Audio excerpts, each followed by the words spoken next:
তাহাজ্জুদের নামাজ রাত কয়টা থেকে পড়তে হয়?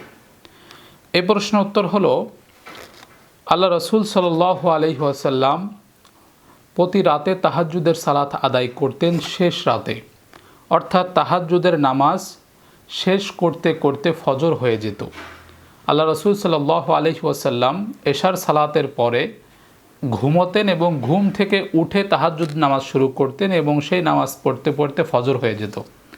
তো এখান থেকে বোঝা যায় তাহাজ্জুদের নামাজটা আল্লাহ রসুল সাল্লাল্লাহু আলাইহি সাল্লাম রাতের শেষ অংশে পড়তেন।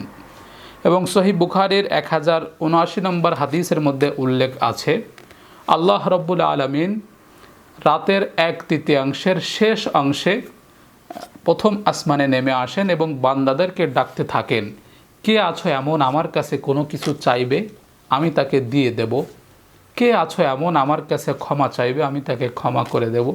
আল্লাহ রব্বুল আলামিন রাতের শেষ ভাগে এসে এভাবে বান্দাদের উদ্দেশ্যে আহ্বান করেন। তো এই হাদিস থেকে বোঝা যায় একটা রাতকে সমান 3 ভাগে ভাগ করলে প্রথম 2 ভাগ অতিক্রম করার পরে শেষ ভাগে যতটুকু সময় পাওয়া যায় সেই সময়টুকুতেই তাহাজ্জুদ আদায় করতে হয়। অর্থাৎ একটা রাতকে সমান 3 ভাগ করব, প্রথম 2 ভাগ অতিক্রম করার পরে শেষের যে 1 ভাগ বাকি থাকে, অর্থাৎ রাত 1টার পর থেকে 2টা, 3টা, 4টা, 5টা এই সময়টুকুর মধ্যে তাহাজ্জুদের সালাত আদায় করতে হয়। তবে কেউ কেউ বলে থাকেন যে মধ্যরাতের পর থেকেই তাহাজ্জুদ পড়া যায়, অর্থাৎ রাত 12টার পর থেকে তাহাজ্জুদ পড়া যায়। তবে এশার নামাজের পরপরই তাহাজ্জুদ পড়তে হয় না।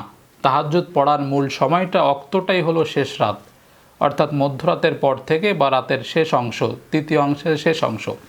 আশা করি আমি বোঝাতে পেরেছি।